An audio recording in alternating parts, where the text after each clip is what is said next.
Hello, I'm Penny Zako, and today I want to share with you some of my healthy eating recipes. And I'm going to be cooking them today on my AGA ER3.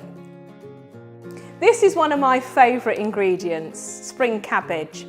The curry that I'm going to make now is actually made with spring cabbage this time of year, but later on in the year you'll have kale available to you, and kale is a really lovely leafy green vegetable to also do the following recipe with.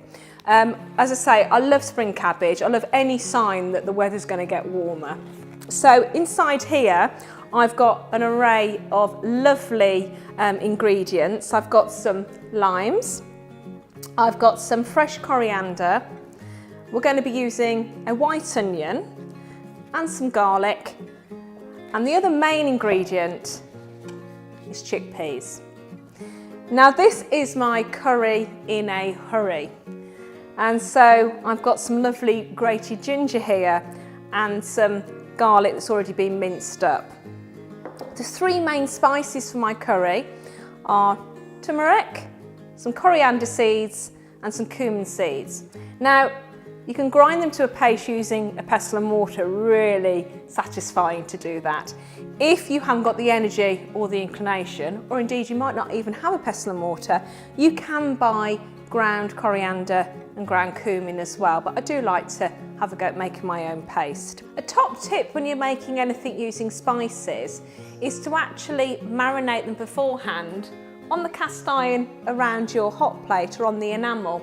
And what I've done here is add those spices once I'd pounded them up with my tomato puree, tiny little bit of oil, and then that's good then to sit on the cast iron around my hot plate.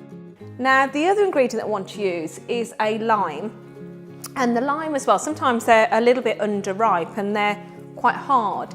So to get the most out of your lime, again, you can place it on your enamel or on your cast iron around your hot plate, and that will just gently soften. You can also, if you've got one, pop them into your warming oven down here, and you can leave them in there, you know, about 45 minutes, and they'll be good to go as well. So you've got a number of options, and if you forget, it doesn't matter. So the other ingredient I want to show you is actually my toasted coconut, and I'm going to use my piece of Zako glide, and again I'm going to sit it on there. This is on simmer mode, or if you've got separate hot plates, you put it on your simmer plate. Now the coconut is something that I'm going to use in the curry today. I'm going to use both the actual flesh of the coconut as well as the milk, and I've cheated because I've bought desiccated coconut and I've got a tin of coconut milk. But if you want to be you know, really back to nature, you can actually use a fresh coconut and do these things with it. And I've got my desiccated coconut, and for this curry this is going to not only be used for texture, it's also going to give a little bit of natural sweetness to it, and it's also going to be used as a thickener, but I want to toast it. So all you do is you literally just pop it over here. This will very quickly start to change colour. Lovely. And we need to just lift up the Zako glide, and there you have your really nice, slightly toasted desiccated coconut. So let's get on with the curry now, and I'm going to be using my Saute Pan here, and we're going to use it on the simmer mode or the simmering plate. So I'm just going to feel a nice little heat coming through there, and then we're ready to saute our onion.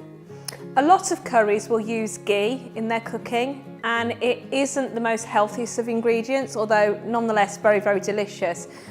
Because I'm focusing on health and doing healthy recipes, I've actually got here some rapeseed oil. Now rapeseed oil has a high burning temperature, so it's excellent if you want to stir fry in it. But what I love about it in this recipe is that if you look at the colour of that, beautiful and golden, and actually it has a natural buttery flavour to it. So this is what I'm going to use today to saute my onion, my garlic and my ginger. and then add my spices. So we're just going to pop a little bit now into the pan. And we're just going to use a small amount. So I've got my diced white onion here, and we'll pop that into, and you can hear that sizzle. We have here our grated ginger and the garlic that I've diced up finely. And don't forget those lovely spices here that are amalgamated with that tomato puree. It's been sitting on there for around about half an hour. The longer the better. Okay, so the onion now is looking lovely. So it's now time to add those spring greens. Now this has just been simply shredded. So the leaves took off the main head and then just shredded up. And you do the same if you're going to use something like a kale later on. In we go then with all this lovely spring greens. What a gorgeous colour. Now I just need to add a little bit of moisture to this now, and I'm going to add a stock, a vegetable stock. You can make your own actually, and you can pop sort of all vegetables inside a stainless steel pot, cover with water. You can put some flavourings in there as well. You might want to put some peppercorns in there, or maybe some garlic or a bay leaf, and you can bring it up to the boil on the boiling plate and then pop it into your simmering ovens and then just strain it off, and you end up with a really lovely vegetable stock. It is a bit murky in colour, but that's absolutely fine, but that's really good, full of flavour. And the reason why I like making my own stocks is actually then there's no sodium in it, and it makes it a healthier addition to the dish. About 100 millilitres there with this one. And let's just give that a stir. And then we're just going to pop a glass lid on, just to get it going to steam a little, and then we'll add the chickpeas to it. Now what I'm waiting for with this is actually a condensation to form on the top, and I want to just cook the spring greens through. If you're using a more of an autumn leaf, such as kale, as we've already mentioned, then it will take longer for that to cook because it's a bit more coarse and a bit more dense. The other ingredient I want to add is coconut milk. And I've got that actually sitting in my warming oven at the moment, down here, in the tin, and it's just heated through. And the reason why I've done that is because whenever I buy tins of coconut milk, it all solidifies on the bottom.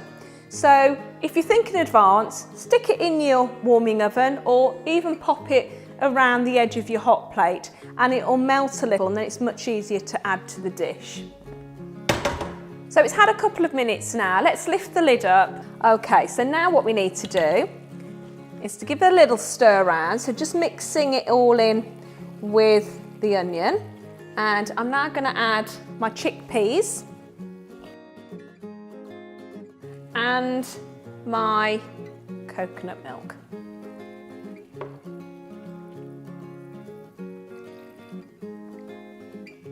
One of the thickeners that I'm going to use today is my toasted coconut that I did earlier on. So let's just add a little bit of that, not all of it, and that will naturally thicken that up a little bit.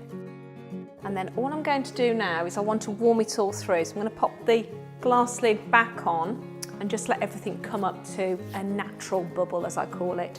My lime is beautiful and warm now, and that'll be ready to add to my curry in a hurry in a moment.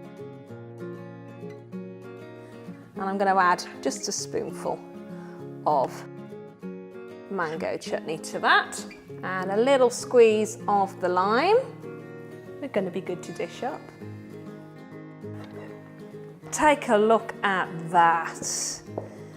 Oh, just a lovely thickness to the sauce. Still a really lovely colour to the spring greens. Beautiful. So there's the curry. We want to do some little finishing touches to that. So I've got some coriander here. So we're going to pop some coriander, toasted coconut, and we'll sprinkle over the top. That, everybody, is a fantastic curry in a hurry.